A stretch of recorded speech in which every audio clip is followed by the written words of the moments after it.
Quel trait de personnalité tu apprécies le plus chez les autres? Hmm. Je veux dire, en tout bateau, l'écoute, je crois qu'on ne s'écoute pas assez en général. Donc, ceux qui écoutent plus que ceux qui parlent. Là, c'est moi qui fais que parler, donc c'est pas cool. Euh, mais souvent, des fois, tu vas dans des soirées et tu as interrogé plein de gens, il n'y a personne qui t'a posé une question de la soirée. Tu te dis, putain, merde. Moi, au bout d'un moment, je m'en vais. Je n'insiste plus maintenant. Mais voilà, souvent les gens, ils sont pas curieux. Donc, et moi aussi, des fois, je suis pas curieux. Mais je trouve que c'est l'écoute, c'est vachement important. Et inversement, qu'est-ce que tu détestes le plus chez l'autre? Euh, celui qui écoute pas, hein, c'est le contraire. Donc c'est celui qui fait que parler, que raconter sa vie. J'en connais plein des gens comme ça, des gens qui peuvent passer. Tu sais que si tu les as une soirée, tu vas pas en placer une, ils vont parler toute la soirée. Et quitte à te raconter des trucs qu'ils t'ont déjà raconté 100 fois. Les gens qui sont très sympas par ailleurs, et purée, quand ils commencent, ça y est, ils sont partis. En général, ça va avec un peu d'alcool. Moi, je bois pas d'alcool, donc.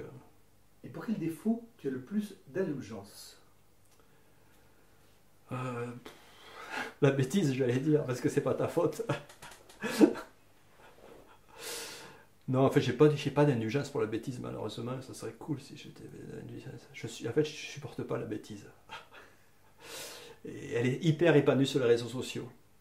Sur quoi j'ai de l'indulgence? Je sais pas, je suis pas très indulgent en fait. Non, je crois que je suis pas très indulgent en fait. Je suis hyper exigeant. En fait. Je suis hyper exigeant, malheureusement, je crois que c'est ça. Et c'est un défaut. Je suis exigeant avec moi-même et je suis exigeant avec les autres. Qu'est-ce que tu attends d'une relation amicale? La réciprocité,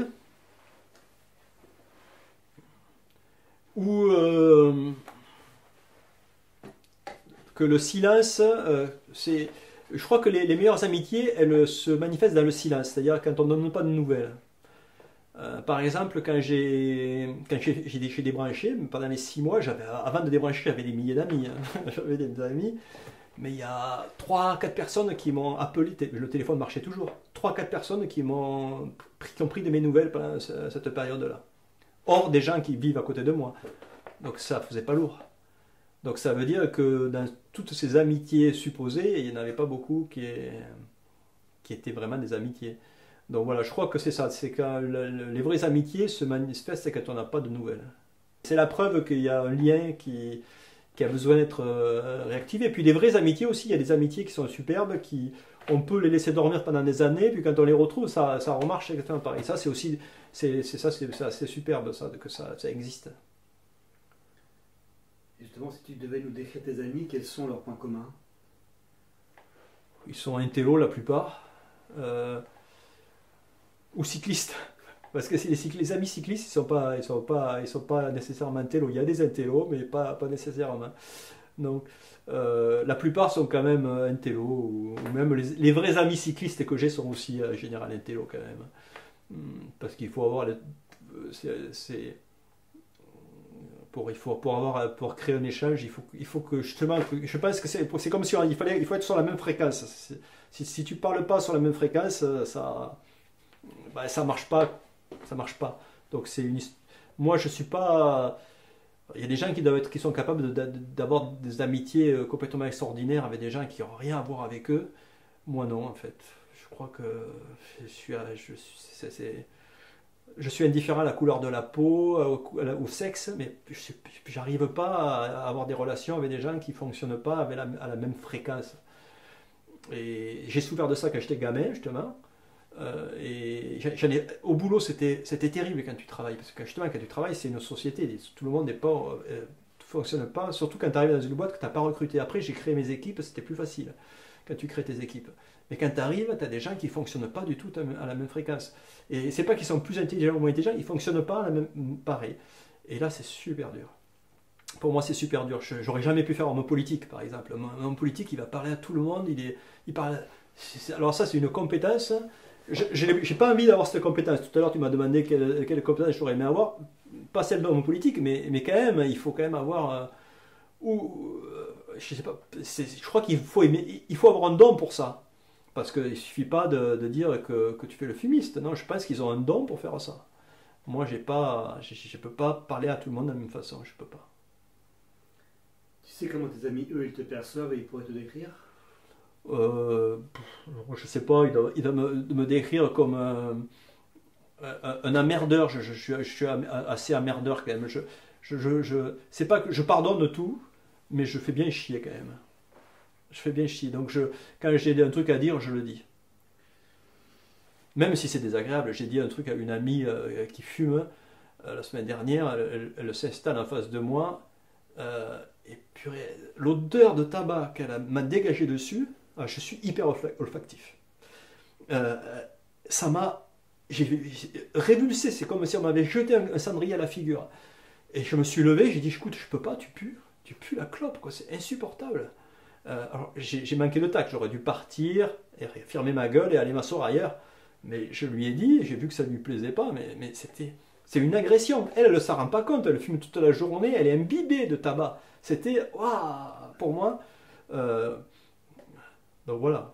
C'est pas très heureux de faire ça, oui. J'aurais pu, si j'avais du tact et de l'humour, j'aurais balancé une blague. Mais en fait, c'est justement, j'ai une sorte d'hypersensibilité et voilà, c'est la sensibilité qui a réagi avant le cerveau, justement. Là, je ne sais pas passer par le cortex. L'odeur, je suis hypersensible aux odeurs. Donc, quelqu'un qui fume, le tabac, la fumée a toujours été insupportable pour moi, mais là, il n'y a plus personne qui fume pratiquement. En tout cas, moi, dans mon entourage, très peu.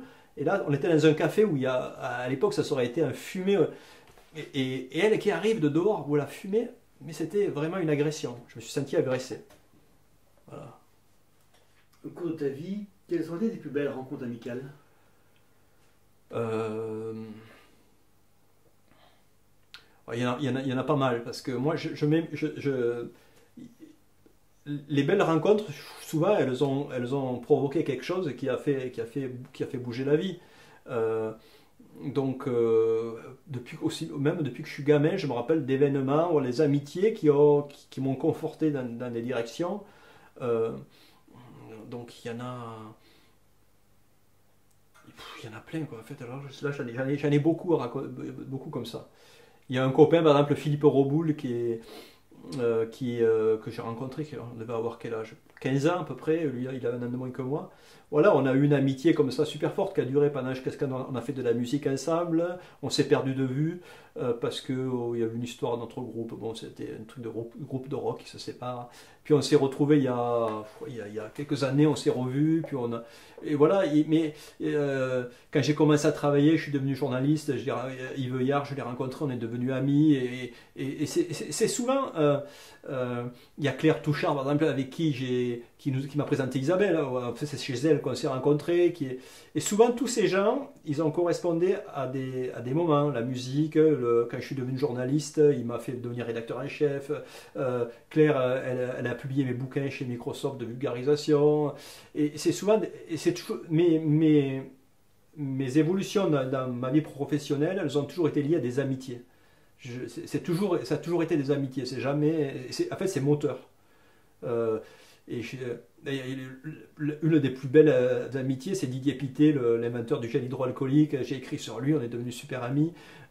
Et c'est toujours, voilà, moi s'il n'y a pas d'amitié, je vais pas, il faut que, je peux pas travailler pour quelqu'un ou avec quelqu'un s'il n'y a pas d'amitié. Donc, euh, donc, euh, donc c'est central, je sais pas, je crois que ça fonctionne comme ça. Et quand j'ai pas là, il me semble que j'ai pas eu. Alors je rencontre plein de gens avec le vélo, mais c'est pas pareil. Mais professionnellement, il y a pas mal de temps, il me semble que j'ai pas eu de voilà quelqu'un qui m'a fait délier. Peut-être que ce sera demain, je sais pas, mais il y a toujours ce désir d'avoir. Mais en fait, quand je regarde ma vie, je dis qu'il y en a beaucoup. Il y en a comme ça, mais c'est pas tous les jours non plus que tu rencontres quelqu'un qui va devenir un ami au point de changer ta direction. Et de manière plus générale, comment tu décrirais ta façon de communiquer avec tes proches? Euh, Pas toujours calme, pas toujours sereine. Euh, ouais, je suis pas forcément hyper tendre, hyper. Mais ça va, je me soigne en vieillissant. Donc j'essaye d'être. Ouais, je suis un peu plus respectueux des autres en général, que proches ou pas aujourd'hui. Même si la semaine dernière j'ai fait une grosse bourde, ça m'arrive encore de faire des trucs de gamin. Bon, j'ai 60 ans, je fais des trucs de gamin. Voilà, j'ai traité quelqu'un comme j'aurais pas dû faire. Ça m'arrive encore, mais j'essaye d'être un peu plus calme.